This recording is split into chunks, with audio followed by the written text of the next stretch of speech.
May I have your attention for a very important public service announcement?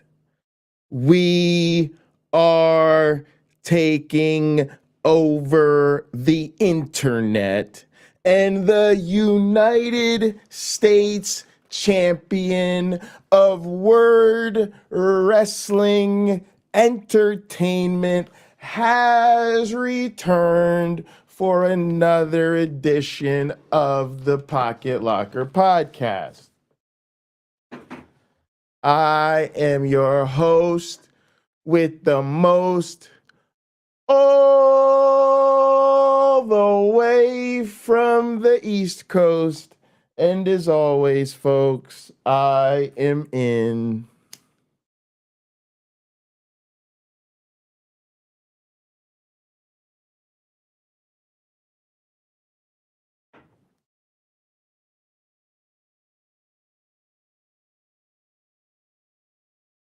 airplane mode.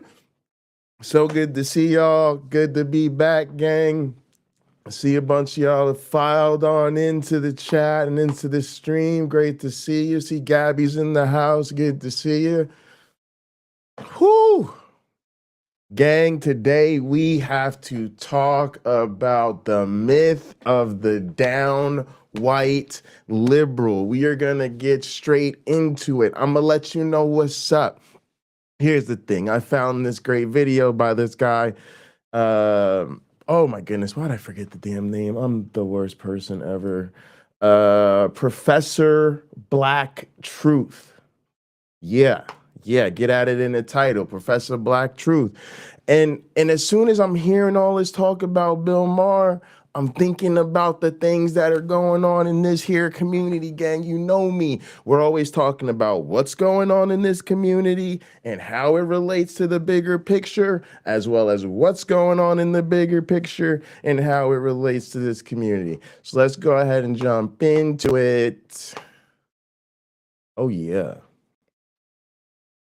Roll the tape.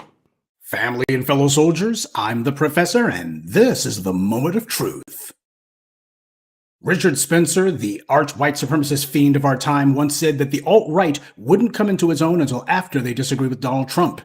Believe it or not, he actually was speaking some cold, hard political facts. Not that I agree with the man or the things he wants to do, obviously. But the idea that the alt-right looked at Trump and no matter how good what Trump said and what he did looked like on the surface, the truth of the matter was they looked at some of the people who were standing around Trump, some of his advisors and his in-laws, and they looked and said, you know what? This is not really as hardcore as we want to go. We want to make some major changes here, and he's willing to talk the talk, but ultimately, when push comes to shove and we want to do things our way, he ain't going to walk the walk. So there's only so far we can go with Trump. That's what Richard Spencer was talking about. He was talking about getting the hardest, most virulent form of white nationalism that they could. Now, black people can actually stand to learn something from that, especially because this is the kind of opposition that we're up against. A lot of these so-called liberals who claim to be so on the side of black America, well, just wait until you start talking about reparations. And when they start seeing reparations become a reality, they'll be the main ones shrieking against it. Oh, I used to be for civil rights. I used to be for Black Lives Matter, but I just can't do it anymore. These Negroes, they want something for free. You know, I'm a white person in America, and nobody ever did anything for us. Not the Homestead Act, not the giveaways for white GIs from World War I and World War II, and certainly making sure that black people were kept out of any sort of economic competition through redlining and government strictures. Nobody ever did anything for us. They'll be the main ones talking about it. All right, so this guy's going, y'all see the vibes, y'all hear the tone. My man's just not playing around.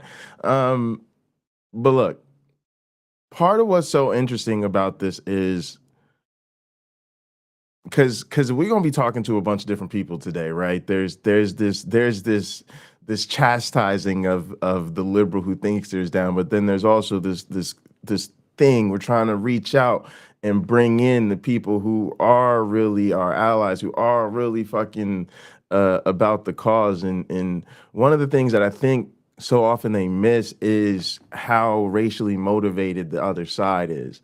Like, it's very interesting because you watch a lot of the developments in politics or in social issues, and you see the pervasiveness of people who really just at their core are racist, and you see how much it motivates them. But at the same time, there's so many people who are anti-racist who ostensibly want to support equality, but they're just so unwilling to even confront the racism and to see it.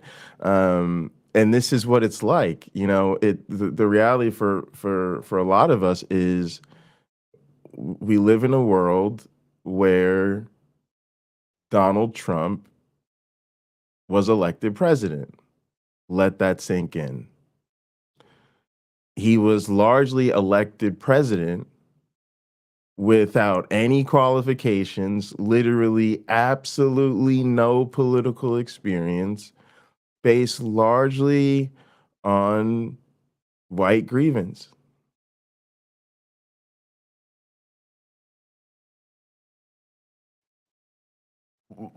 It was a complete and utter absolute disaster. Is the most irreligious person I can imagine, has more scandals than probably all previous presidents combined, and more felonies than any large criminal organization I can think of.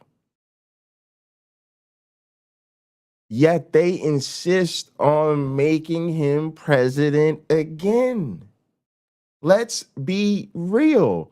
Most of the non-Trump supporters in this country fucking hate Joe Biden. Most of us can't stand the thought of having to actually get up off our asses and even mail in a vote for this motherfucker. But we are absolutely committed to voting for Joe Biden in spite of the fact that we think he's actually responsible for a genocide, because we genuinely believe he's one of the few people on the planet who can actually do something about it.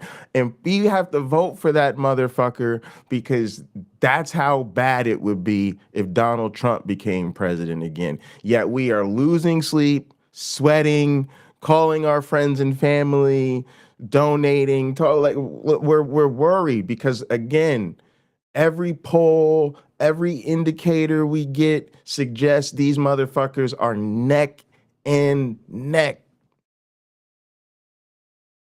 You know, you always hearing, oh, Biden's up 3, Trump's up 9. Like, what the is going on here? And despite this terrible reality that we face, we realize that the actual power players, the people who are actually controlling the purse strings, the people you think is a person in power is actually a puppet to. These motherfuckers think Donald Trump ain't even bad enough. He ain't even really about that racist bullshit. He ain't really even, he's not even really a true believer. They recognize this. They're dissatisfied. They recognize they literally need to do better. They need to find somebody who's even more motivated by this shit. So we have to be more motivated by this shit. I don't know if anybody knew that's where I was going, but I thought it was pretty obvious, y'all. We are dealing with some motivated people, and we got to stay motivated. We can't keep putting race off to the side, off to the back. Oh, no, we can't talk about reparations. No, we can't talk about economic justice. Yeah, you know, I consider myself liberal, but I don't know, maybe we're going a bit too far with the woke. Like, people who say that shit, man, they have no clue what we're up against. They're so liberal until you start talking about black empowerment. When they see black people being truly empowered, it's one thing to take the knee off of George Floyd's neck. Dr. King himself talked about that. That's why I keep replaying that clip of that interview with Dr. King shortly before his assassination, where he was saying that these white liberals didn't really have much of a problem with the Bull Connors and all these racist police chiefs being told, you know, you got to tone it down the violence a little bit. The fire hoses are a bit much. they didn't have a problem giving that minor concession because it didn't cost white power anything. All of these phony white liberals didn't lose one iota of their racial privilege, and their racial privilege is what matters to them just as much as the white right. Dr. King himself, all the way back in the 1960s, said that now it was time to talk about the money, and that this was where he was seeing the fiercest opposition to black people's demands. Now that we got around to the money, because they knew it was coming, sooner or later we're going to have to talk about that dollar bill, and they said, oh no, we're not. As Dr. King put it, integrated lunch counters didn't threaten or even remotely change the racial pecking order, so white supremacy could afford to make some minor concessions on that, because ultimately it was black people demanding to give their money to white companies. Even the biggest racists in the world be like, well, if your niggers insist. But reparations, that puts money in black people's pockets, and it makes us able to compete. That is the third rail of American politics. Black people being in a position to call hands, you can't allow that, and everybody's on code about that one. Groups who typically attack and malign one another, as soon as you start talking about black people getting something, all these other groups, they come together like Voltron on that one. They're like, we can unite on this. The niggers don't get anything. We can all get behind that one. All right, y'all. This is man. He throwing a lot out there. That's real, y'all. Like, okay. Couple of things. There's a lot of critical black commentators that want people to even realize that, like, when you think about the way typically we empower black businesses, we tend to do so in ways that ultimately rely on white money, to put it the way we would speak about it, to be direct. And it's just because, okay, yeah, it's a black bakery, but it is in a building that's not owned by black people, that has loans from a bank that's not owned by black people, and it's just a lot of those different things, depending on where it is, the employees. And it's not to say that you don't support those businesses. It's really more to say we have to think about the limits of our economy, or the limits to which even we have autonomy, the ability to have full autonomy within the economy, and also to move towards realizing these things so that we get, our ability to, like, be more full stack integrated in our entrepreneurial efforts, or whatever it might be. So that's one thing. Another thing that this reminded me of is it was really unfortunate that we couldn't finish covering the Black atheists versus Black Christians conversation on Jubilee. Even though I feel cringe saying that, because I got problems with Jubilee. But anyway, one of the things that came up during that was this idea that when we get talking about unity and togetherness and bipartisanship and all these type of things, black issues tend to take a back seat. And it's something I've really experienced throughout my life, and I've had to really challenge myself about. And it's kind of why I think I've been a lot more forward about black issues in my own life and in, like, my channel and stuff like that. It's because I just don't want to. I don't want to. I don't want to participate in that. It's like I recognize, I see that happening, and even in a lot of these spaces where we promote diversity and all these different things, I see us pay a lot of attention to a lot of the different issues and a lot of the different prejudices and a lot of the different social ills, but I rarely see people talk about or pay attention to race. And it's almost like they feel like, oh, like, well, Negroes ain't swinging from the tree anymore. I guess our work is done, on to the next one. And meanwhile, I see, the gross economic disparities between blacks and whites in this country, the institutional and racism and all the bullshit that people have to deal with, and the lack of representation, and even beyond the lack of representation, like the lack of acceptance and integration and ability to be of self in like a working place or a space, the health disparities, and on top of that, none of that's even the issues or being discussed or even people are willing to fucking talk about it. Meanwhile, they're like taking fucking Black history books off the bookshelves, and literally people were fucking so mad and up in arms about whatever little fucking pathetic DEI or scholarship initiatives that or diversity things that people were. You got to remember the real talk is they don't them all them efforts were fucking pathetic, right? Because all those efforts were forced on people. You're talking about corporations that did the bare minimum DEI they had to do to avoid fucking investigation so that they don't lose their access to federal grants, and the same thing for these fucking universities, right? A lot of these universities and businesses and shit, like they were like recently sued, and like they, you know what I'm saying, like it's like these places were like, not even in compliance with like the bare minimum, and they were so up in arms they repealed affirmative action. Like who had that on their bingo card? Do you understand what I'm saying? And that's the world we live in. We live in a world where people I can't. I don't think people realize what that says about this place. So it's a real fucking problem. Like I get that we want to hold hands and be together and stand up for everybody, but this country has a very specific and significant issue with Black people, and we need to address it by being pro-Black and prioritizing Blackness so that we can even just I don't even want to say move in the right direction, so that we can stop sustaining losses perpetually. And that was where the phony colorblind white activists drew the line at the money. They understand that they're the beneficiaries of white privilege, and they demand that that racial status quo remain frozen in place forever. But they also want to be able to look in the mirror and pretend that they're not so bad too.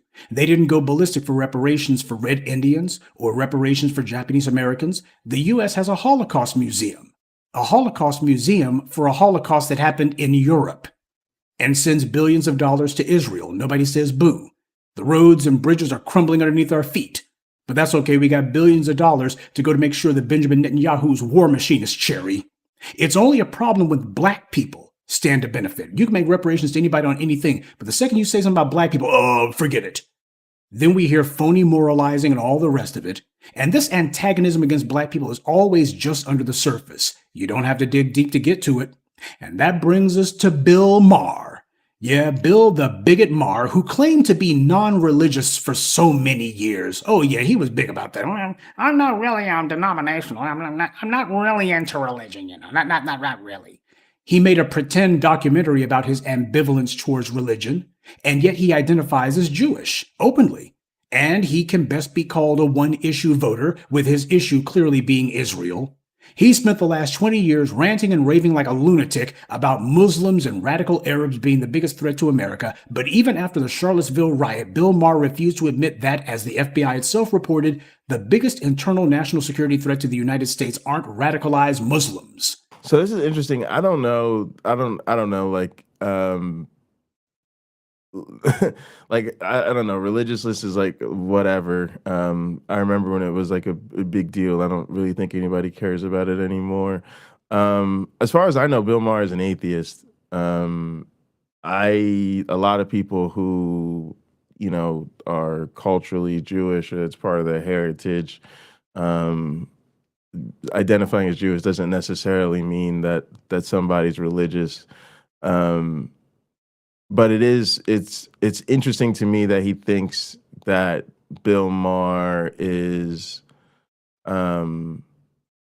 like faking it. That's interesting because I just think of him. I honestly I think of him as like one of them atheists for liberty fucking types, right? One of those libertarian types, like one of those you know, dudes who he you know he's not consistent. You know, he's kind of a right wing enabler basically, but does identify as an atheist. I guess that's what I'm getting at with that. It you end up in the same place where he's a fucking op, but I didn't. That kind of surprised me. I didn't realize he thought that about Bill Maher. So that's interesting. It's radicalized white males who use violence to promote white supremacy. Bill Maher never addresses this issue because he's sympathetic to those radical elements. He's in favor. Well, I've often said that a libertarian is merely a Republican who wants to legalize marijuana, because that's the only real difference between the libertarians and the Republicans. They are ideologically aligned, except when it comes to pot legalization. What's up, Randy? Bill Maher is a perfect example of this. He agrees with the white right on most things, except for marijuana. His first so-called show was called Politically Incorrect. And keep in mind, this was back in the 90s, okay? That phrase, it's used almost exclusively by the white right, specifically to describe anyone who objects to the use of the N-word. Oh, you decide to push back whenever you see some of these racists using anti-black slurs? Well, you're just being politically correct. So that's the only real difference between a libertarian and a Republican. Okay. All right, so he's getting to that whole a libertarian is just a Republican that likes to smoke weed or whatever. And you know, like we were on I was hosting a Skeptic Haven on Thursday. Shout out to Skeptic Haven. Go check that out if you haven't seen it. And I think Dr. Dan that was on there was saying he kind of sees himself as a libertarian, but he knows that that's you know, it's got kind of a negative connotation these days, and I think it's because of exactly those type. I think that's what I took it to be, that's what he was getting at, the perception that libertarians are essentially just Republicans who are pro pot. I think it's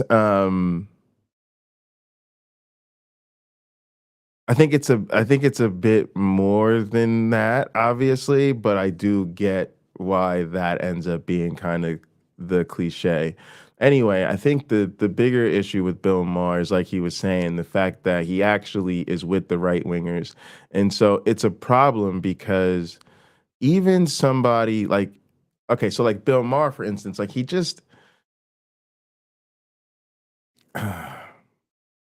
it bothers me that he's seen as part of the quote unquote liberal media, and then because he's an atheist, it's like they you know he kind of gets to present himself that way, and then on HBO he'll rail against the stupidity of the Republican Party or the Trumpist movement or whatever. But then on his podcast, he's like, "Oh, let me have Jordan Peterson on and tell him how brilliant he is, and you know, let me have famous transphobes on and talk about you know, all these type of issues." Like he's literally like ardently anti-woke. Even recently, he just, you know, had that big spat with Bill Burr. It wasn't a big spat, I should just say. They were having a conversation, and Bill Burr kind of roasted him. But he was basically roasting him for the same shit. Like, so it's so blatant and obvious with Bill Maher, and it's been a source of frustration for kind of a long time. And I think that's it. It's not so much that I give a shit about some rich right winger. It's just irritating that like he pretends to be above the right wing grifters and shitbags, but then actually he really just wants to be accepted into their ranks, so he can get hooked up into the same grift machine. So it's It's fucking ridiculous. And now that you got these red states legalizing weed, Bill Maher finally feels free to consummate his racist relationship with conservatism. That's a large part of why he's doing this mess. A number of people were shocked at Bill Maher's hard turn to the white right, but as many of us in the New Voices of Black media told you for many years now, Bill Maher has always been a racist. See, this is the danger in people who enjoy the so-called entertainment that the white media serves up. There's something that goes on with you psychologically whenever you turn on your television set, or you turn on your iPhone, or you decide you're going to fire up the Roku or whatever so you can watch this or that person. When you invite somebody into your home or into your life on a regular basis, even if it's just entertainment, then what happens is you start to want to like that person, even if you shouldn't. Entertainment is largely ritualistic in nature. That's where it gets its power from. As human beings, Bill Maher is a slave owner's housekeeper is black. I'd have to know a little bit more than that. You know, that just might make more money than me. Like, and if you make overlooking racism into a habit, then before long, you're going to start letting all kinds of foul stuff slide. And many of you have. You get angry at me pointing out how these TV shows and so-called comedies, in particular, black people have a real weak mind when it comes to comedy. I guess it's because we've been put in such excruciating agony living under white supremacy, we're using comedy as a way to anesthetize ourselves. And that's why black folks, they'll get a little bit miffed. You talk about dramas. Dramas usually have some sort of weighty issue at the core of it. It requires you to think. So black folks aren't really into dramas that much. But comedy, oh yeah, that's the third rail of black intellectual discourse. I put intellectual in quotes. There's, because they're stuck on stupid. Like that's the whole, there's an anti-educational, anti-intellectualism at the very core and foundation of who they are. I just wanted to let him get through that thought right quick before I responded to these comments. Used to date Ann Coulter and don't know if you saw racist statements towards Vivek. Oh, no, I didn't see the statements towards Vivek. You go ahead. Oh, and statements towards Vivek. I did see those. That was great, actually. It was literally that moment when the leopard eats his face and he's like, but the thing is, something that was actually so profound about that was that, like, he was actually fully prepared for that, right? Like, the reality is he knew exactly who he was getting in with when he signed up. And so literally in that moment, he knew he just had to roll with it. And that's exactly what he did. And it hasn't really influenced or changed anything about him. Like, it says a lot about who he is. That he was basically like, oh yeah, this is what I signed up for. Yep. I understand. Yep. How American. Go say Jesus. Something about somebody's favorite comedy. You gonna stop talking about my good times. You gonna stop talking about my Abbott Elementary. That's what happens.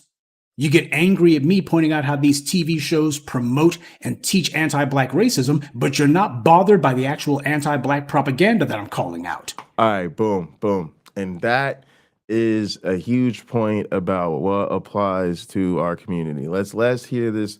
Let's hear this on review one more time. Anesthetize ourselves. And that's why black folks, they'll get a little bit miffed. You talk about dramas. Dramas usually have some sort of weighty issue at the core of it. It requires you to think. So black folks aren't really into dramas that much. But comedy, oh yeah, that's the third rail of black intellectual discourse.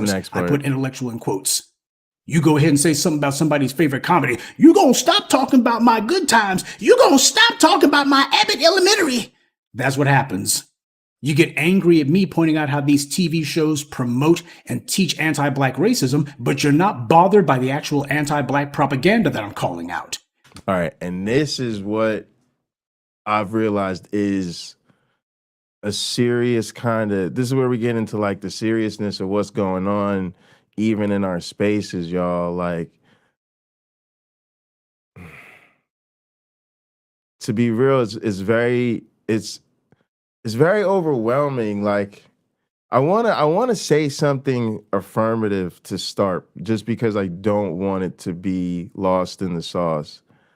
Like, I've met a ton of cool people out here. Like, that's that's definitely real, and I've definitely learned a lot and grown a lot as a person. So I value the relationships I've made in this space, and I don't want people to lose sight of that. That's why I'm here.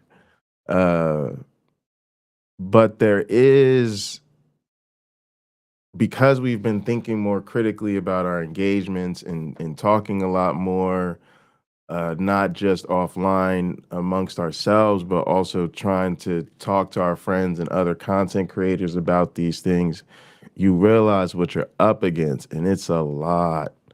You're up against a lot. Uh, but this is one of the things you see play out, and I don't know if we were calling it out, so hopefully people are becoming aware of it. I'll put it like that. But there's this way in which w- you go, we go into these interactions. You have these people, you know they're fucked up. Like you know they're fucked up. You know they got some real bad juju in them, and that at the end of the day, that they're bigots. You got to know this or highly suspect this about these people from the jump. Like, so there's a way in which I feel a lot of times people are in denial of that association from the beginning, right?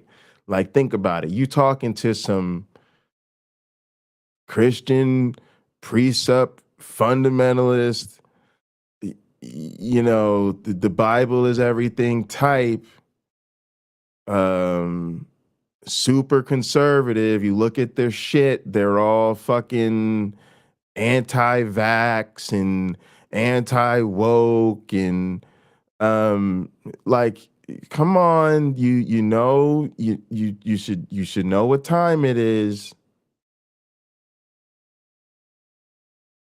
And so there's a way in which from the gate we minimize those things because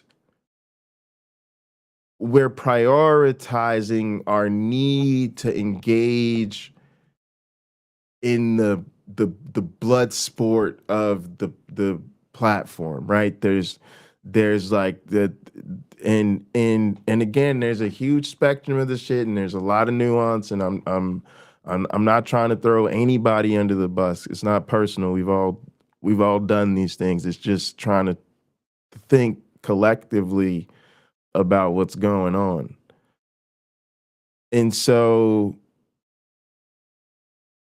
there's a way in which we've already committed a sort of problem of setting the problematic issues to the side, right?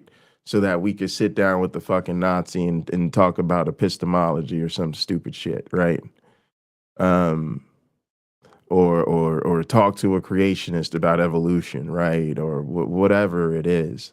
Talk about the problem of evil with a fucking Zionist, like, you know what I mean? Like, it's all weird. Talking to so let's talk to the flat earther about metaphysics. Like, what are we doing?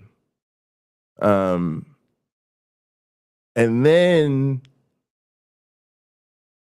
and it hurts because, like, that's always happening. But then there's a way in which they show their whole ass. They start wilding out. They start saying some stuff, or they do something crazy, and then our community gets upset with the people who call them out because we've normalized not doing anything about it. We've normalized ignoring their fucking horseshit.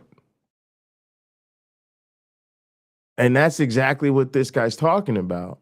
Like, this genre itself, you're so used to what they present to us, what they tell us is the funny, and not just funny, but the type of funny that everyone should just find normal and acceptable and be part of your everyday life. has all this fucked upness behind it. And when you call it out, people are like, God damn it, you're ruining our good time. You know? And it's like, whoa. But it's always been this way.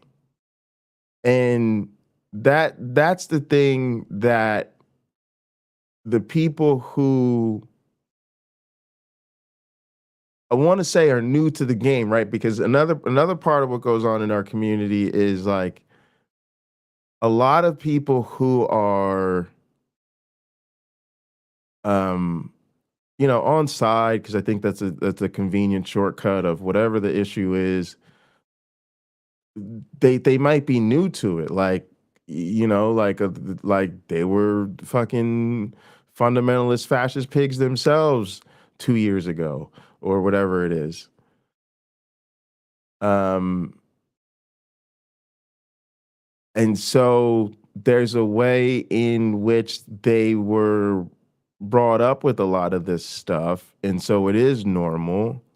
And also the way they have their own privilege, and so they don't experience the actual harm of it, so they tend to minimize the harmfulness, and then also in their own lived experience in which they are the main character, their transformative journey is sort of the narrative that compels them. So the in a sense we focus on, oh my goodness, what if I could change somebody, right? What if I can get this person with this crazy idea to realize they're wrong, or I can convince this person who disagrees with me to agree with me, right? And so from my perspective, we don't check ourselves as to who are we most concerned with and what should we do based on that. And so yeah, it's but I really do feel that because it's baked into the genre, and it's weird to compare it to comedy, but it's such an apt comparison, I think.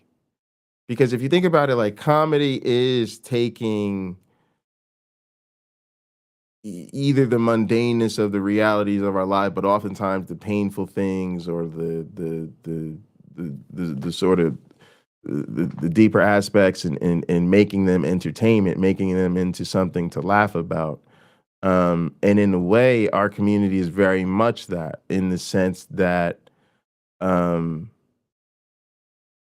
there are a lot of heavy issues in bigger things that brought a lot of us here, that we do sometimes get into, but we spend a lot of time on a lot of bullshit, to be quite frank. But even so, it's usually motivated by deeper and more powerful alignments. And this is part of what I'm getting at, right? Like, there's a way in which you might be sitting there watching uh, let's just say evolution versus creation debate. And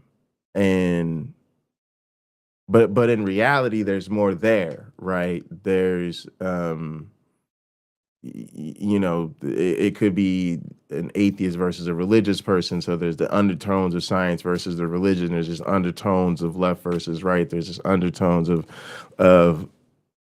all these other things.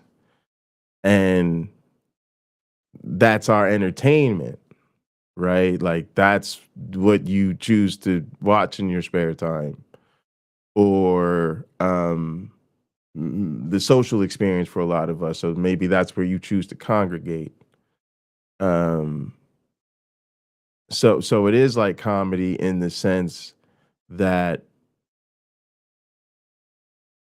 regardless of what the issues are, this is the entertainment. And so that's the norm then, of having these people in these spaces.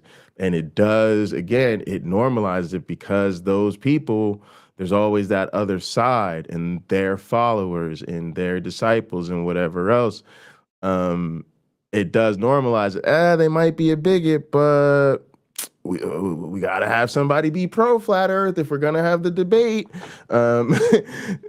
So we accept it. This is desensitization. That's the purpose that entertainment serves under the white media. This is why so many racists say it's just a movie or it's just a joke, because they know that enough of us will go right along with it. All But right, that doesn't. real quick, hang on. Let me hit this Robin Webster question. What are your feelings about Abbott pardoning Terry? I'm embarrassed for the entire nation in that I share a country with that monster. Yeah, it's yeah. I'm definitely not happy about it. You know, it's one of those shocked but not surprised things. I also think I've heard when I heard Dusty talk about it, I've actually seen it covered a number of different places, but one of them was Dusty was talking about it, and he was kind of basically saying like, if you're a liberal, if you're on the left, you know, you're not safe, and you know, it's basically saying like they can murder you now, right? Because the idea is this person was open carrying, but you know, they didn't do anything, and you know, they were trying to approach this, you know, this Terry person was, you know, driving a vehicle into a crowd of protesters and claims that the person, you know, pulled their weapons on him or whatever, and so that's why he shot him. But other people say that's not what happened, which is why he was convicted of murder. So to be quite honest with you, I feel like based on the way the principles of our country stand, um, why wouldn't it have been appropriate for this person to shoot Terry? You know, he drove his vehicle into a crowd of people, like that warrants lethal defense of those people. Instead, he just tries to intervene and get the person to stop and gets murdered for it and then gets pardoned. And so while it may seem like hyperbole to a lot of people, if you're just listening to what Dusty says, like it may seem like he's being hyperbolic. There's a way in which it's a very profound example of what happens when you ally yourself with Black people. And it very much shows something we've been talking about recently in Gather, that like when you're really associated with Black people, like they will treat you like you're a nigger lover, let's just call it that, right? And the association with that is that you're no longer entitled to your full whiteness. And there's something profound to that people need to realize. Like it's basically like, yo, racism is so deep. Anti-Blackness is so strong that if you really want to be allied with Black folks and anti-racist, you actually have to be prepared to sacrifice a bit of your whiteness, because it's going to take surrendering your white privilege in more ways than one. And it's like that's that playing out right there. So it's a deep story, you know. It's the type of thing they're gonna write books and make movies about and all of this type of stuff. but definitely a tragedy. And again, you expect there to be more of this, and more of these type of incidents, and it shows you the deep entrenchment of where we're at. And I got to say it, I'm a person who thinks we're beyond compromise, and I think it's silly of us to keep pretending otherwise. We're in some epic battles, struggle for existence type of situation right now. Change what it is. Bill Maher doesn't like black people, and he never did. The only black people that he was willing to pretend that he didn't hate were the hood rats he was having gutter sex with, like Corrine Steffens, and the dusty black men that he would smoke weed with. There's always a few potheads who are willing to hang out with you if they can get some free blunts. And he didn't start going full right-wing nut until after he was challenged by black people on all of the low-key and openly racist stuff that he would say. And I noticed that Jerry Seinfeld has taken to hanging out with Bill Maher. Now, you'll recall that a few years back, there was an infamous round table fiasco where Louis C.K., Ricky Gervais, Chris Rock, and Jerry Seinfeld were sitting around shooting the breeze. Chris Rock went full buck dancing Sambo, and he told these white men that he didn't think the N-word was a big deal at all. And then, just to prove what a good little suck-up he is, he called Louis C.K., a white Hispanic, the, quote, blackest white guy I know. And just to leave no doubt about his self-hate, Chris Rock clarified exactly what he meant by blackest white guy I know. Quote, all the negative things we think about black people, this F word here. So when Chris Rock says someone is black, he means that as a negative. And this is something that like it's such a great little package to see, right? Because you do have these fucking liberal ass people who they have that aesthetic. Oh, I hang out with black people. I have sex with black people. I have a black partner. Oh, I smoke weed with the homies. I'm cool. Whatever the fuck bullshit it is. And then they also are quick to align themselves with a lot of the cooning. And when that shit comes out, they're eager to just jump on the anti-black bandwagon, especially when they feel like they're around another person of color who's given them permission. And then again, that's when they reach back into that, oh, I'm down, I get down with black chicks and I smoke weed with the homies. So now all of a sudden they're in the club too. Like that's their permissionless to be in the club. Then they get around a little bit of the cooning. The cooning says, "Oh, I'll open the floodgates for you." Oh, cool. Well, I think I got my black card. Now I'm in the ER club too. I can say the N-word too club. No, but it's really where a lot of this stuff comes out, right? Because again, there's a lot of shared conservative bullshit that they're all sitting on. And so they will be of like mind on that, and that just sort of reinforces the idea that they're right. Louis C.K. picked right up on it.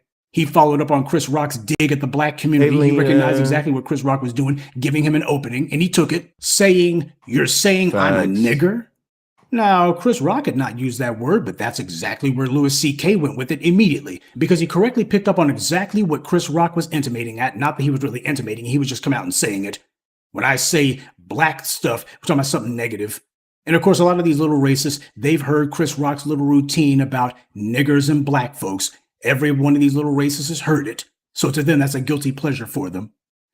Yeah, and for those that don't know what he's talking about, so Chris Rock has a famous routine where he talks about there's N-words, there's niggas, and then there's black people, and black people hate niggas, and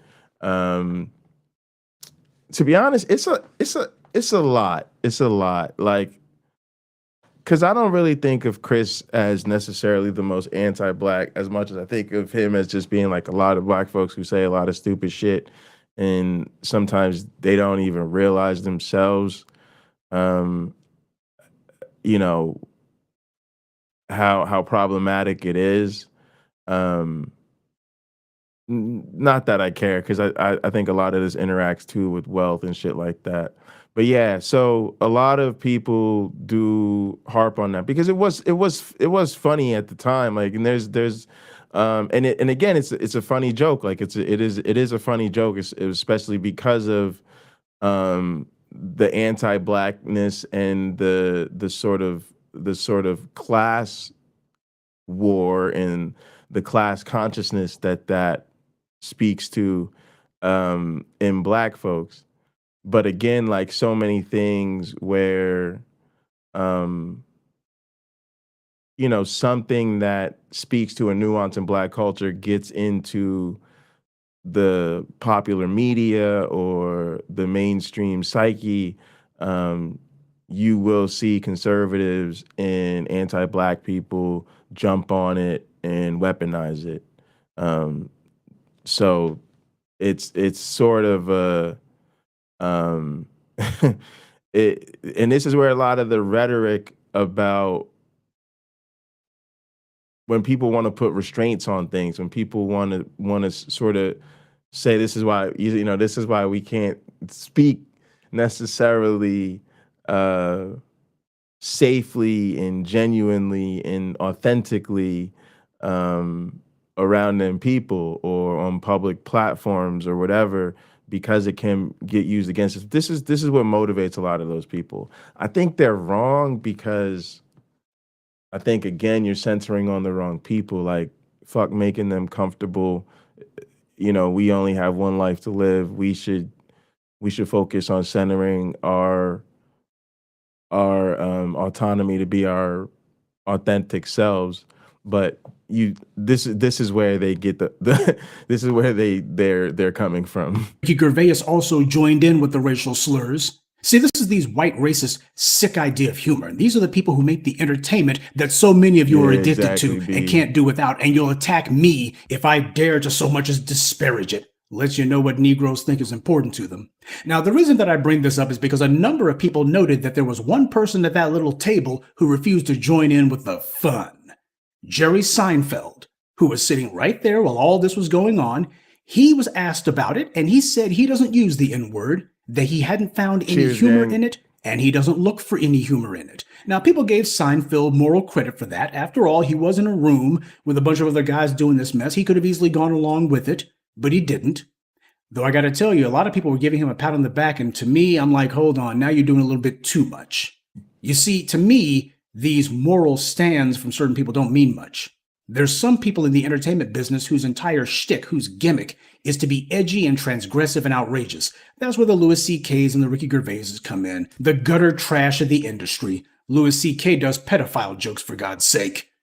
But then there's other people in the business whose entire brand is to not be those things. The guys who are on regular network television like Seinfeld, Jay Leno, Conan O'Brien, David Letterman, Jon Stewart, you get the idea. They don't do things like that, at least not on camera. That's because they have an image to protect. They have a brand to protect. I don't know who this is. I think this is a very interesting point about people who sort of playing it safe is their brand. I also just think of it as such a bare minimum. It's sort of like the Christians who will brag to you like, I'm faithful to my wife and whatever, and you'll be like, yeah, I think you're supposed to be. So like, it's like, good on you for being a white person who doesn't say the N-word, but that is actually the social standard for a functioning adult. So we should, I guess, stop short of heaping praise upon people for that, especially when it's also consistent with uh, a brand of the value of Jerry Seinfeld's. Knowing this man is problematic as he is. So when you see Jerry Seinfeld not join in on the fun, it has far less to do with Jerry Seinfeld's actual personal principles than it does with the fact that he's carved out a niche for himself in the entertainment business and he's simply protecting his interests. He knows what Bill Maher's about, just like he knows what Louis C.K. and Ricky Gervais were about. And when you see him hanging out with Bill Maher, he's letting you know he's just fine with Maher's anti-woke rhetoric.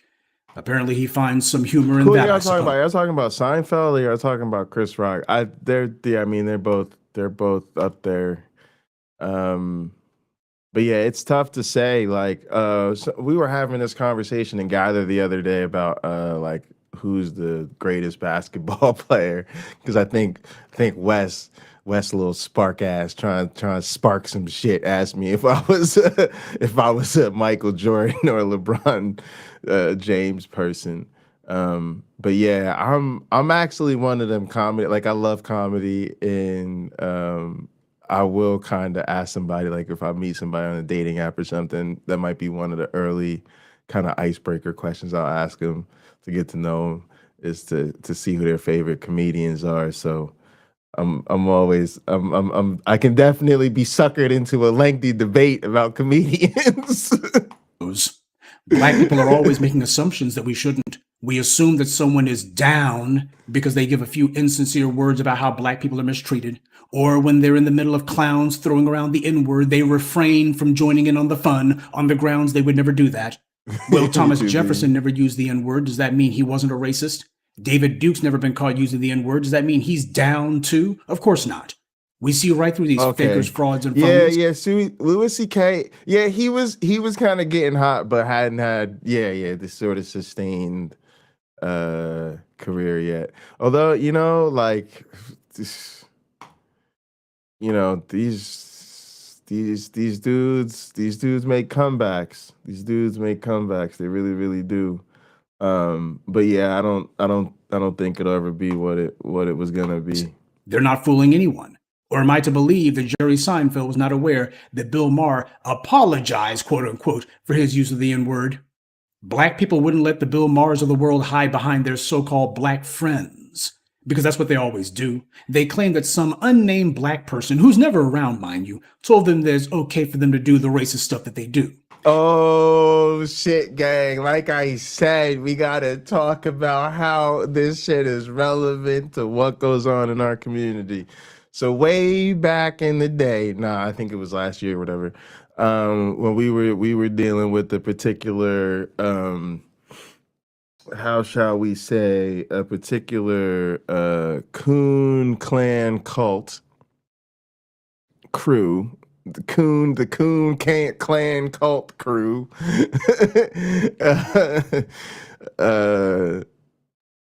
That was one of the things that had came up. There was a racist dog. All right, so for those who don't know, there was a whole drama with a bunch of fucking fascist, racist assholes, a bunch of little Nazis on YouTube. Y'all know how it is. And they literally called themselves the KKK, the Coon Cult Crew, because they like to fuck around with their little raccoon avatars, which is a racist image, and we called them out on it because they one of these idiots was. They would have a sequence of avatars, like, when like people are on a panel and they just use their avatars. For some reason, this person kept changing theirs. They would just change them all the time while they were talking, which you gotta already know that's a problematic thing, because why else would somebody keep changing their avatar during a conversation unless they were trying to send signals and messages with their avatars, right? And they would send a bunch of problematic ones, like one was a problematic essay character from a movie or some shit, just like a bunch of problematic images. They're hanging out with a bunch of transphobes, y'all know how it is. Again, we've normalized having these people in our spaces for some fucking reason. And so one thing they would do was alternate between the raccoon and the black dude. And when we finally called that out, because that's some obvious bullshit to a black person, what was the defense? well, I've got a black friend and he said it was cool. Really? Really? Really? Your black friend said it was cool to like, oh boy. And the best part was I actually got to fucking confront that friend. Just fuck out of here with that bullshit. Um, but yeah, that's exactly how it works, y'all. It just, again, just like it happens in our little spaces and how it happens in the bigger community, and just how it happens in the wider world is how it happens in this community. That is literally how the shit goes down. They will try to tell us their black friend gave them permission to do some racist shit as though it fucking matters. Oh my goodness. And again, that's just and y'all every single time, coon. We know you talking about a coon. Like that's how cooning works. I don't have to. People have to understand that that's just the way it is. It's not something I made up. It's not my opinion. It's a word used to describe a black person doing some anti-black shit. So when you hear black person gave me permission to be racist, yeah, that's how it works. That's how you identify one of them people. And when the black masses come down on them like the wrath of God, the Bill Mahers turn right around and say everyone's too sensitive. Everybody's politically correct. There's an old saying, adversity doesn't build character, it reveals it. If someone tries to claim that they're so understanding in comparison to everybody else, challenge them on what they claim to believe. Tell them the things that they've said are not okay, and then watch them drop all pretense that they were ever any different than the white right. Bill Maher echoes every talking point from trash like Christopher Rufo and Ed Blum, but then again, he's merely being open and honest about what he's always believed. To people like Bill Maher, they know they're racist, but as they see it, they're a cool kind of racist. They pretend to stick up for black people on minor things that don't matter. But in the minds of the Bill Mahers of the world, their phony advocacy for black people is what gives them permission to say all the racist crap they really want to say. Okay, did y'all hear what he just said? Is that not what goes on every day in this town on YouTube? Like, I'm telling you, that's what happens every day in our YouTube village, y'all. Every day. Like, it's oh my goodness. So look, we already normalized having these people in our fucking spaces. And then when they say some crazy shit or they do some crazy shit, nobody speaks up on it. Nobody. And then it's always some other marginalized person who reminds you marginalized people are these people's targets. So now their targets have to be the ones to try to hold them accountable. So they have to be the ones to speak up about this shit. And then what happens is the marginalized person gets chastised for it. And then people get mad at them. And then they try to build consensus around the idea that, well, you shouldn't get so angry, or you're being divisive, or you're being too argumentative. It's literally like, well, the racist is our guest of honor, and you're making our guest of honor uncomfortable, right? And so what happens? When you try to really speak up and you try to say, well, you know, you really shouldn't engage with these people, or if you do, like, you know, you gotta think like this or think like that. Like, ultimately, they don't want to hear that, especially when you try saying, like, look, you're. I hate to say this, but you're kind of not built for this. Like, maybe this is a little bit more than you realized you were taking on. Like, you know, maybe do something else. Ultimately, it's my channel. I'm gonna do what I want to do, and if you don't like it, you don't have to watch it, right? And boom, that's it. And the other side, they know this. They're like, oh, they're just waiting. They're waiting for this. Like, oh, boom, yes, now it's official. Because now you've officially skirted all that shit to the side, so you can roll out the red carpet and make way to build bridges with the fucking bigots. And so here they come with their fucking mods and their crew and their fucking little troll fucking friends. And they come over that bridge. And so literally that's what you've done. You've used your atheism and your advocacy and your posturing as somebody who's on the left to draw in a broad community, including marginalized people. You pretend to be with them on the big shit. Oh, you don't like racism. You don't like the ugliness. Yeah, you're down with the patriarchy because you're not a Christian anymore, and all this type of shit. But when the rubber meets the road, it's like motherfuckers are just not. They're not ready. They don't understand how it works in the real world. Like, and so this ends up being the problem. And at the end of the day, they're really not affected by it. A lot of them ain't even really out here. They don't really live here. They just visit y'all. They're just presenters. Literally, they just come through town, drop their little presentations, and they dip back to the suburbs. Back to I'm just keeping it real, y'all. Like, that's part of the problem. Is like they don't know what's going on, and they don't see the aftermath. They don't know. They talk about community building, but they're not in the community they claim to be building. Ooh,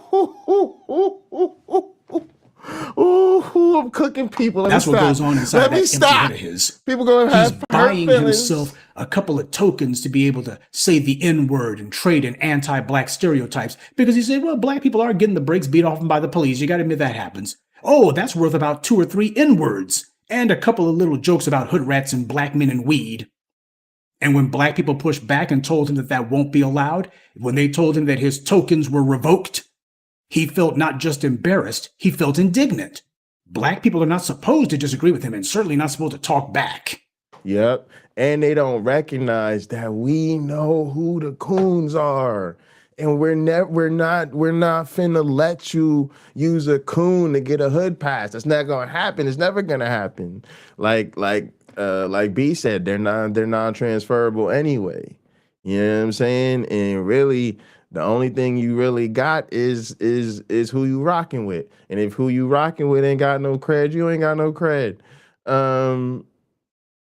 But yeah, Sumami, this is exactly the problem. It's easy to add the label ally to oneself, but it's much more work to actually stand up when the time comes. And also, it's also a lot to not colonize the goddamn space. Like, you gotta understand that when you trying to rock with different type of people, you have to hear them out, and you got to be willing to change course. The problem is people just stuck on stupid. Like, they literally do kind of the chest beating because they're so locked in on engaging with the other side. They like, there's nothing you could say to them, and so they're determined to do something, and I think that's a real problem.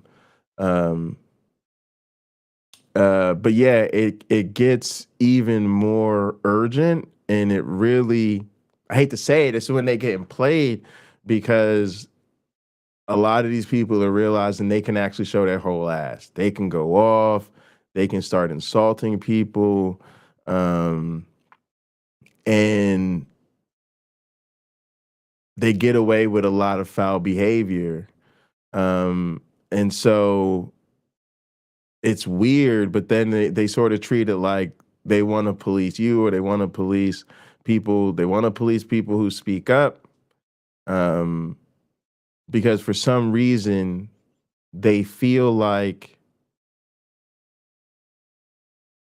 whatever disruption or whatever like breaking of the aesthetic you've done when you speak up, or you challenge these people, or you match their foul energy, they think that looks worse on them than tolerating the bigotry to begin with.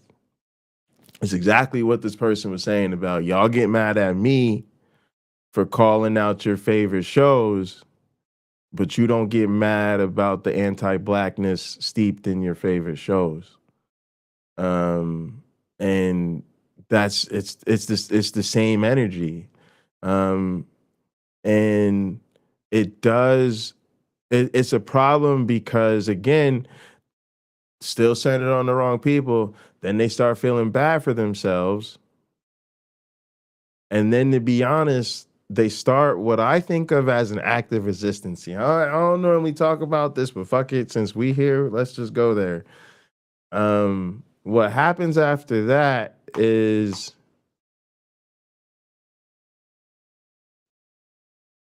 they start to carve out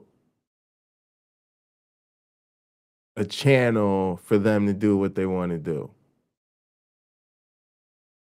So if you say, they shouldn't have them on, well, then they'll do whatever to stop short of having them on. If you say, well, don't do the dumbass debate, they'll be like, well, I didn't do the debate, I did this other thing. And then there builds this momentum,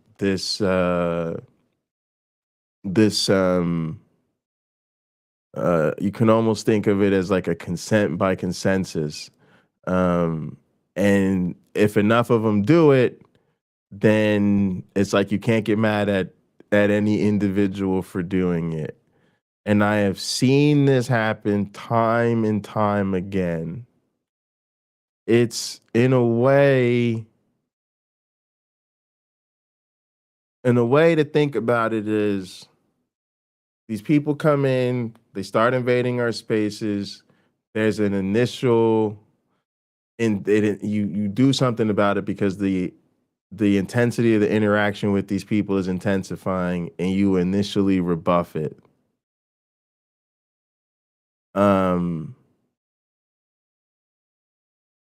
Then what happens is things go away or calm down for a little bit, and they start to come back. And then you finally address the issue with like your side or your friends or the people that keep doing it, because you have to, because they're the fucking gateways. Like, we don't have to deal with these people, but y'all keep fucking bringing them in through your fucking channels. So eventually you got to sit down with the motherfuckers who keep dealing with these people and being like, yo, to be honest with you, we've kind of dealt with these people. We know who these motherfuckers are. We don't fuck with them. But every time we turn around, we got to deal with these motherfuckers, where it's like, where are these fucking rats coming from? Oh, they're coming through your fucking channel because you keep talking to them or about them or whatever, and you keep drudging these people up. And then they're like, oh, so you're saying I shouldn't do that? Yeah, we're saying you shouldn't do that. But I get so many clicks, and how am I going to deal with the engagement? So they try to find a way to do some shit, and then they all support each other in doing that. Oh, then they do the same thing. They all pop up, oh yeah, this is great, let's do this. Oh, this is the way to do it. Motherfucker, we just told you the way to do it is not to do it. What are you talking about? Right? Like they literally, so you're saying I shouldn't do it? Yeah, we're saying you shouldn't do it. Okay, so I'm gonna just do it like this. What the fuck is going on, y'all? I'm telling y'all, that's how it works. And then they all start doing it. And so now there's more of them doing it. So it intensifies again. It gets even worse. The infestation is now multiplied because they're trying to prove a point. They're trying to prove they can do it, that they can figure it out, that they've got the secret sauce. They've figured out how to actually do it constructively. Right. So they literally, because it's like it's like the beginner, they think that it's like the I don't know, like it's like they beginner's luck or something, right? They think they're gonna just I just realized there's a problem, but instead of like listening to the collective wisdom, I think I've automatically got the super intellect to solve it. And to be honest, they don't do anything but take the bait and go back to the distraction bullshit, which has us back to here to begin with. It's the circle of life for fucking YouTube drama, y'all. The racists that Bill Maher has embraced, they do all the things that he wishes he could do. But since he can't, he does the next best thing, and he cheers on those people who do. He defends them. He thinks he's getting even with black people who dare to disagree with him. And yes, vastly overestimating their abilities and insanely oversimplified the situation. Yeah, yeah, and also like just not aware of what they don't know. So there's no training in our education system with regard to social dynamics or social skills or any of that shit to really understand um, how these type of dynamics play out. And in the spaces where they're discussed, they're often discussed as soft skills. Um, so people don't even realize that there's actually a lot of expertise that people develop when it comes to dealing with these type of things. Um, and since a lot of times people, again, the genre, right? Like the genre is to make comedy shows where people laugh about what's going on in their lives, right? It's like the genre is to host debates, or the genre is to have a fucking panel discussion about flat earth or whatever, right? And so you you start from a place of committed to doing this thing, and it's so interesting that you're in this community. It's all like super in the critical thinking or whatever, but sometimes we got to just think critically about what we're doing. Like, that is that even worth doing? And again, it's not personal, because again, I've done this stupid shit before. I'm an evolutionary biologist that's debated creationist, even though the collective wisdom of my field is that doing so is a complete waste of time. So it's not about having never done it myself or whatever, but it is about thinking through the approach. And I can definitely say, though, that's why I don't do a lot of that, because having that experience and having done it and thought critically about the results of what happened have left me like, yeah, I kind of get why people say you shouldn't do that. spoil his fun.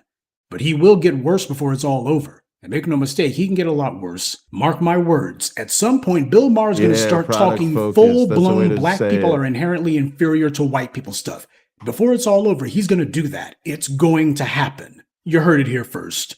Now, he may not necessarily state it exactly like that, but at some point, yeah, he's going to decide to go full-blown white supremacist. He's going to decide that he's going to speak his mind and not beat around the bush.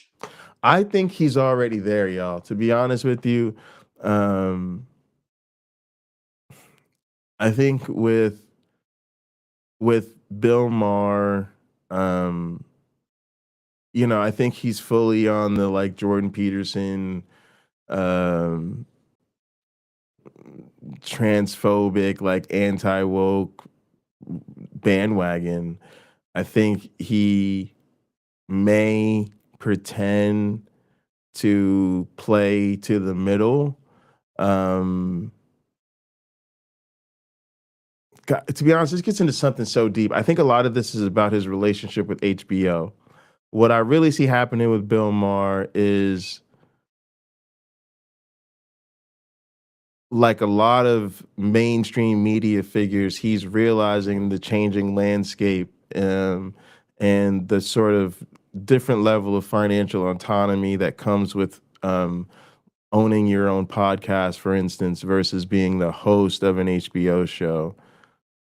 Knowing that ultimately his HBO run may come to an end, and he may or may not be excited about the level of control he has over that, and may or may not be excited about whatever constraints he feels he has to work within, being the host of somebody else's show.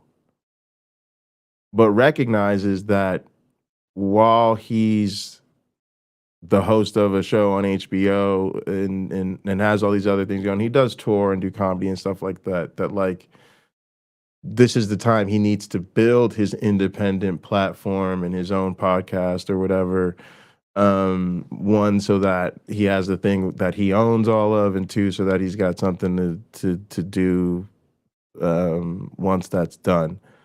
I'm just being honest. That's how I see it. You see somebody like Stephen A. Smith, who works at ESPN, doing the same thing. There's a number of people who are kind of showing this model. Tucker Carlson had to do it. He didn't do it synchronously, but he went from the Fox News gig to doing his own podcast type thing. That's all Bill Maher is doing. But where that ties into this and gets interesting is like, he very much does this centrist thing on HBO where he pretends to hate the radical right wingers and think they're stupid, but then he also does his sort of woke scold bits and all of that type of stuff. On his own platform, though, he seems he's just very much like into the right wing grifter. It's very clear that that's the direction he's going on his own platform. And so I'm wondering all at once what that says about his relationship with HBO, but also how it may be changing it.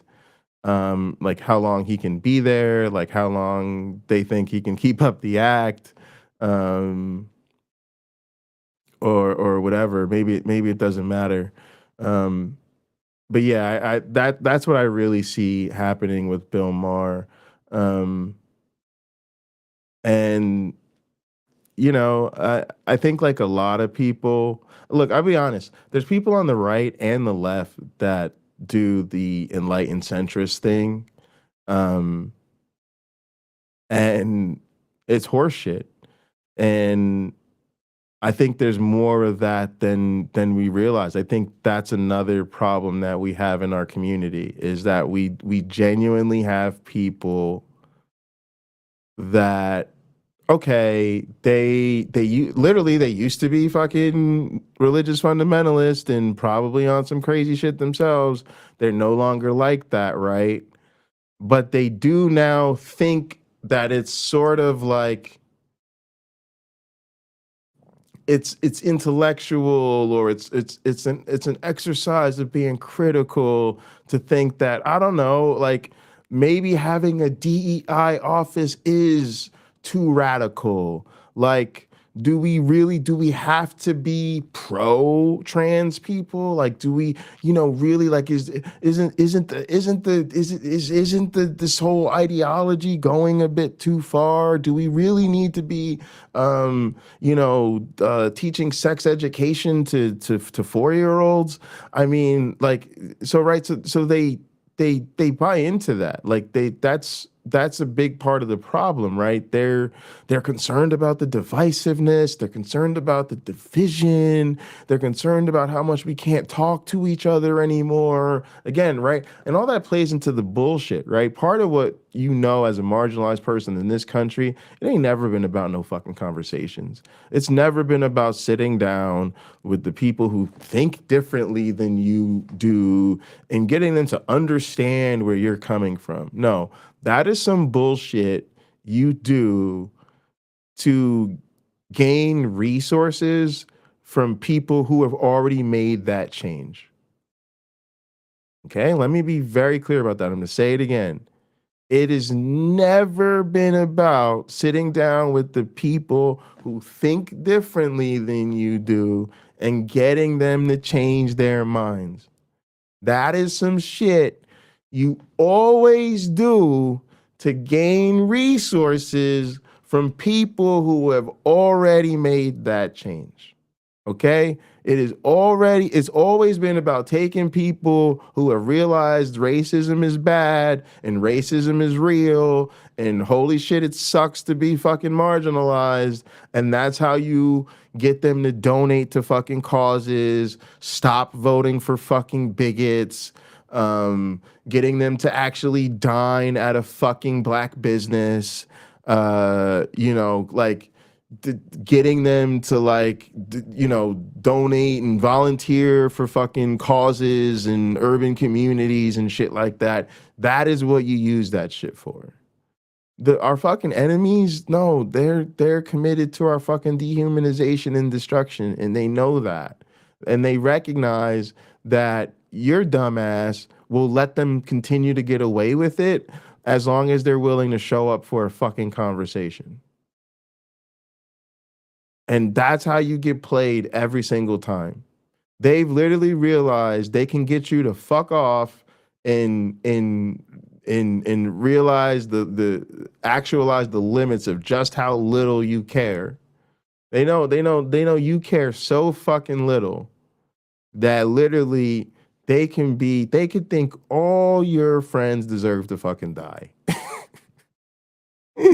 They can think all your fucking friends deserve to die, but if they're willing to show up and sit there and have a 2-hour conversation with you about their fucking worldview, you will treat yourself like you are the next Martin Luther King, and you will just go off to your little comfy bed and you will just sleep so fucking warm and snuggled as night because you have just set the world on fire.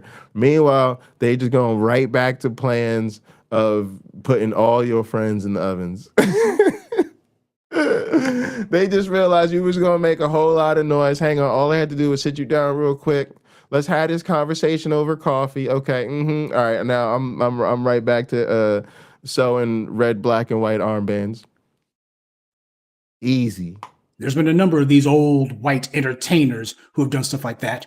Kevin Sorbo, James Woods, and others, Dean Cain. Yeah, whenever their career is on the rocks or their career is over, the phones stop ringing and they know it ain't going to start ringing again. That's when they feel like, well, I got nothing to lose. My career is basically over. Might as well go ahead and say all this stuff that I pretended not to think all these years. Hell, even the people who the phone's still ringing for, like Mel Gibson, they've gone ahead and done that. And then afterwards, I can promise you, Bill Maher will give the same phony apology the rest of them do. But of course, in due time, he'll go right back to the same old rhetoric. And he's being allowed to do this. You've had network executives who give this guy money. They've been keeping this guy on the air in spite of what he's been doing. No, because of what he's doing. Because when Bill Maher gets out there and sells the soap of anti-black racism, you got all of these racist white executives, you know, the ones who didn't get put out by Me Too, but a lot of them who did. They actually agree with that. He does their dirty work. He said, and this is another thing too.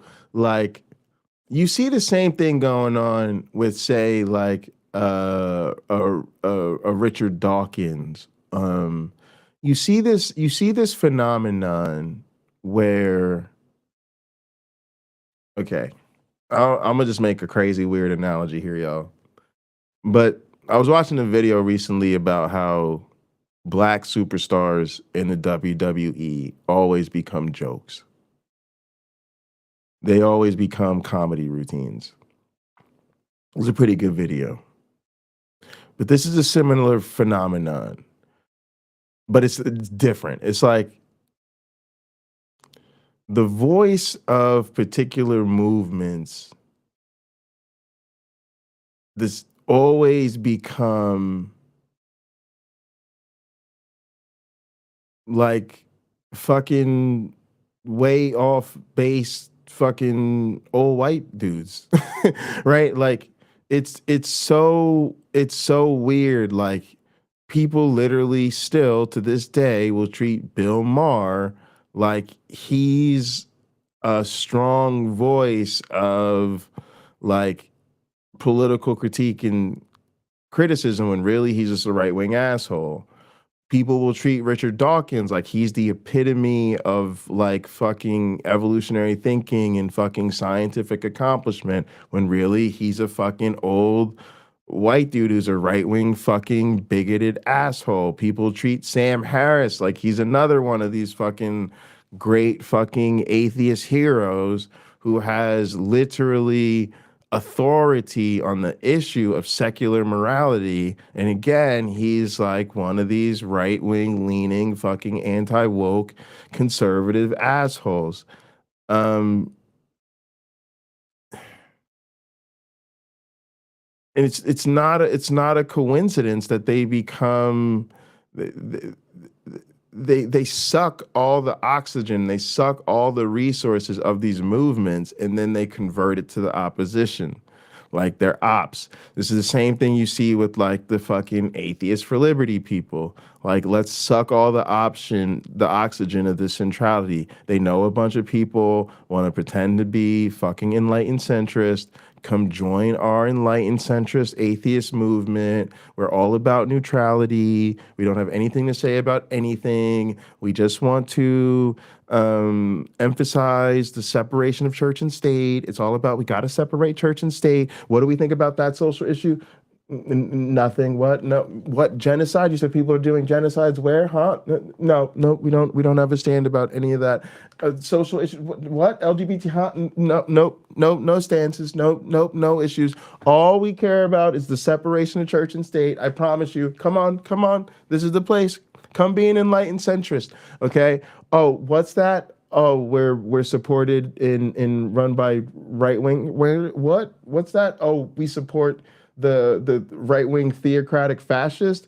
Yes, we're atheists who actually support the Christo-fascist theocracy, motherfuckers.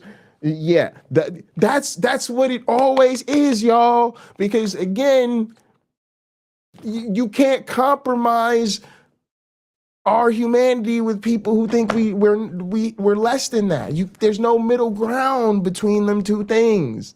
So anytime you try to erect a middle ground, you're just doing their dirty work. You're literally doing their laundering for them. At least let their dirty work be their dirty work. What you do is you try to clean it up, you try to polish it, you try to spit shine that motherfucker, you spray some deodorant and you try to clean it up. You try to clean it up to make it acceptable to fucking everybody. Says the stuff that they don't feel like they can say because of their position. So they keep him on the air and reward him richly for it. But the sorry Negroes who have gone on his show and guffawed and yucked it up with him, they're just as much to blame. The Michael Eric Dysons who are merely playing the game as they see it, willing to do anything to get some FaceTime on TV. Can't stand that because game. In reality, they simply want to promote their books or their speaking fees for their inane lectures. So that's the reason why getting on television is important. It's part of how these guys do their clout chasing. So as far as Bill Maher goes, yeah, people are noticing that he's becoming so much more strident with it. That's his entire thing because he's not alone. He knows he's not alone. He's being backed up by some very rich and powerful people. But he's also being backed up by a bunch of dumb, mushy-headed Negroes who know better, by the way. And this is the reason why I take so much umbrage at the Negroes who come around me, get in my comment section, or otherwise decide that they're going to be sticking up for this white media entertainment. This okay, I just saw a little preview on Bill Maher's channel of a little bit of Michael Eric Dyson's appearance on Bill Maher's show.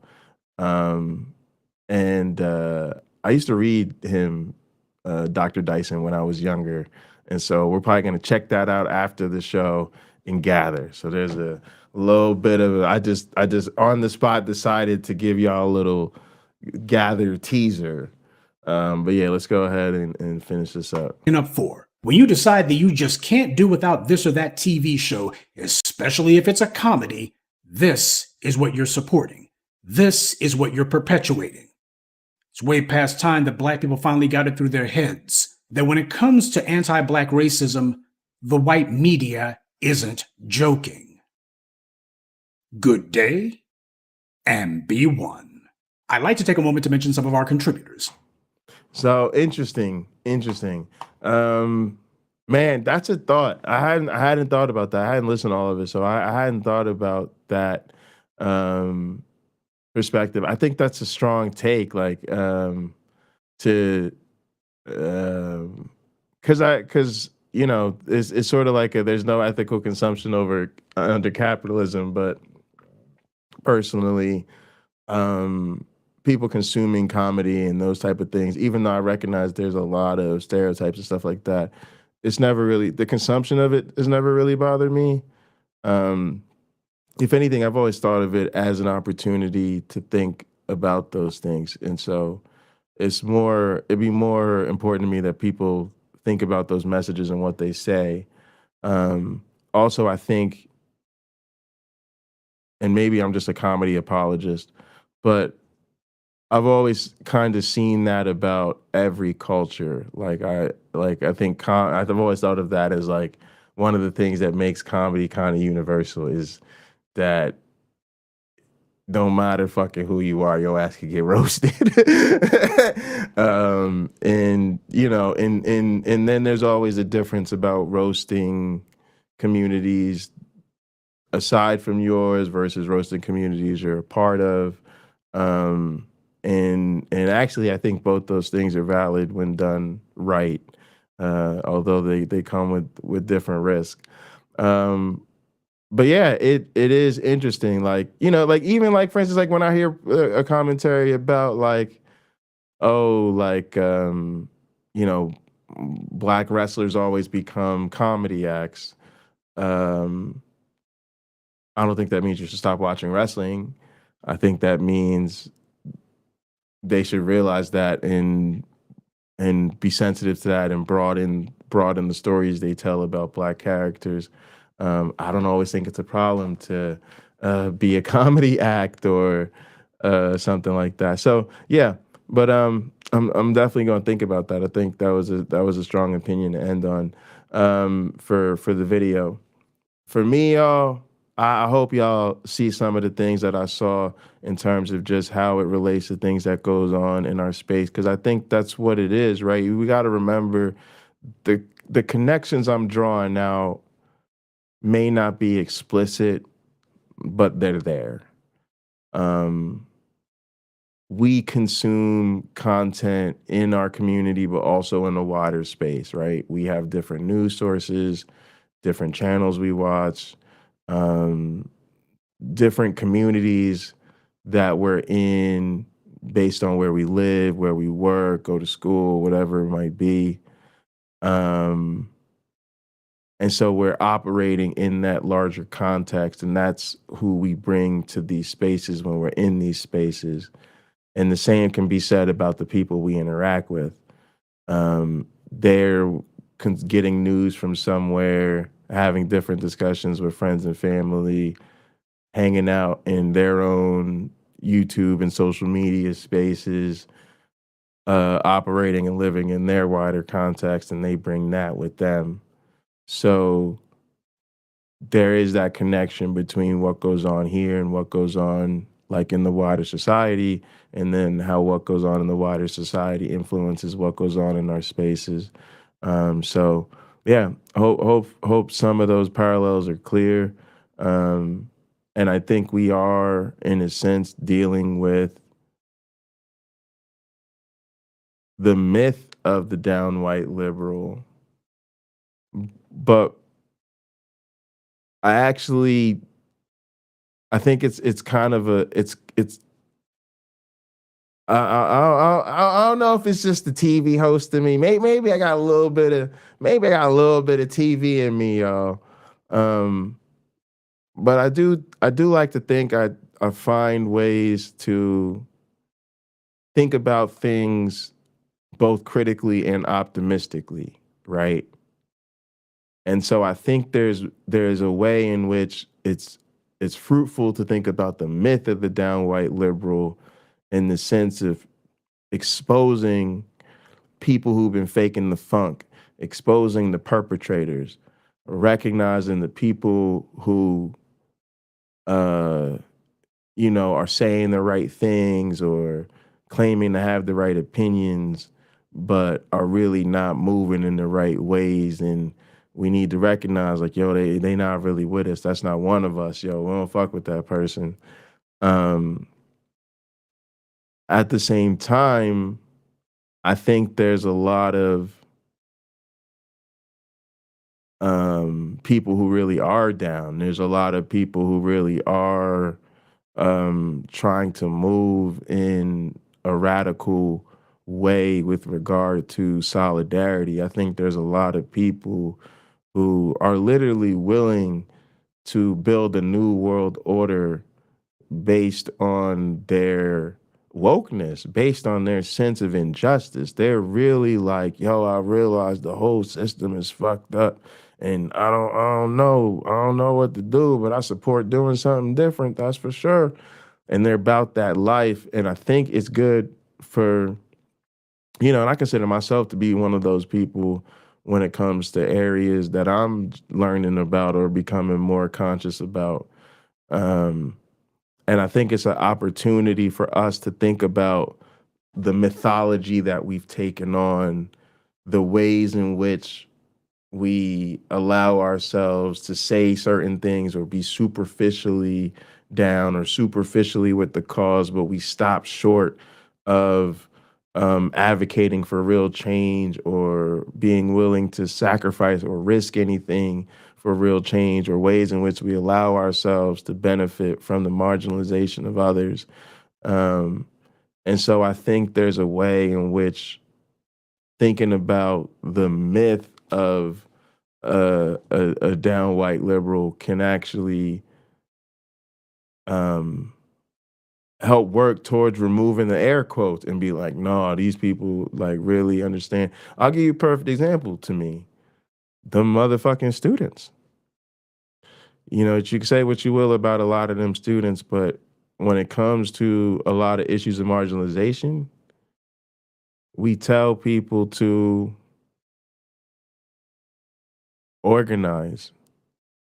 Um, we tell them to educate and communicate, right? To educate your peers and share what you've learned with the world around you. Then we tell them to activate. We tell them they got to do something, and you got to be willing to risk something. You have to sacrifice something. You have to get some skin in the game. And then we tell them to follow the motherfucking money. We tell them to follow the money.